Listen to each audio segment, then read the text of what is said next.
여러분 안녕하십니까? NBS 투데이 플러스입니다. 지난해 국회를 통과한 농업사법이 오는 8월 시행을 앞두고 있습니다.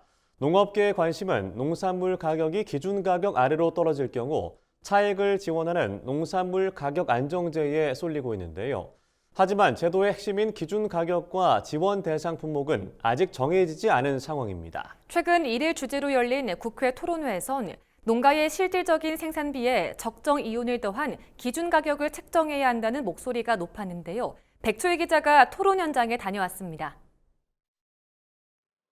오는 8월 시행을 앞둔 농업사법. 농업사법은 이재명 정부 출범 이후 지난해 국회를 통과한 양곡관리법과 농안법, 농업재해 대책법, 농업재해 보험법을 말합니다. 이 가운데 농업계 관심은 농산물 가격안정제에 쏠리고 있습니다. 농산물 가격안정제는 농산물 평균 가격이 기준가격 아래로 떨어질 경우 정부가 차액의 일부를 지원하는 제도로 농업법 개정안의 법적 근거로 마련돼 있습니다. 하지만 어떤 품목을 대상으로 할지, 어떤 기준으로 가격을 정할지는 아직 결정되지 않았습니다. 최근 국회에서는 이 문제를 집중적으로 다루기 위한 토론회가 열렸습니다. 토론회 참석자들은 제도의 실효성을 높이기 위해 생산비에 적정 이윤을 더한 수준으로 기준 가격을 설정해야 한다고 입을 모았습니다. 주제 발표에 나선 김현식 농협미래전략연구소 연구위원은 농자재값과 위탁 영농비 상승으로 농가 경영 부담이 커지고 있다며 생산비를 일정 수준 더한 기준 가격 설정이 필요하다고 강조했습니다. 지금처럼 가격과 그리고 생산비 반영에 대한 부분들을 충분히 고려하지 못한 상태에서 쌀 재배가 이루어지다 보니 농가들의 생산비 부담으로 인한 이윤율 축소가 수입 전체적인 그 금액을 낮출 수밖에 없었고요. 그러기 위해선 생산비 조사 방식 역시 현장의 현실을 제대로 반영해야 한다는 의견이 나왔습니다.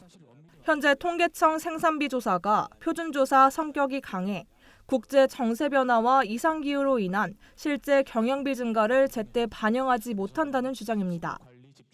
대내외 충격을 상시 점검하고 모니터링하여 즉시 반영하는 충격 예측 시스템이 가격 모형 내에 반드시 가동되어야 된다고 생각합니다.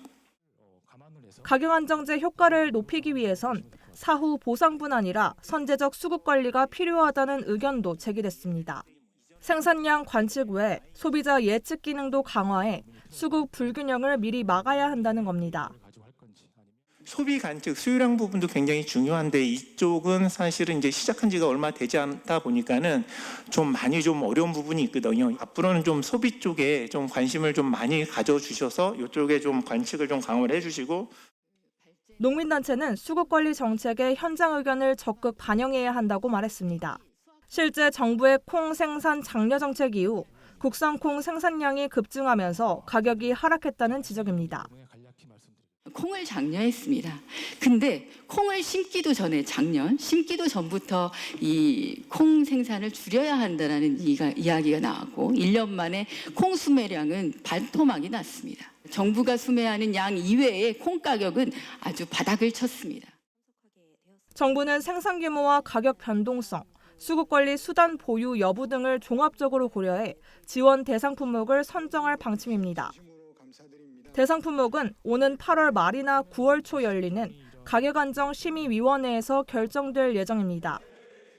MBS 백초희입니다.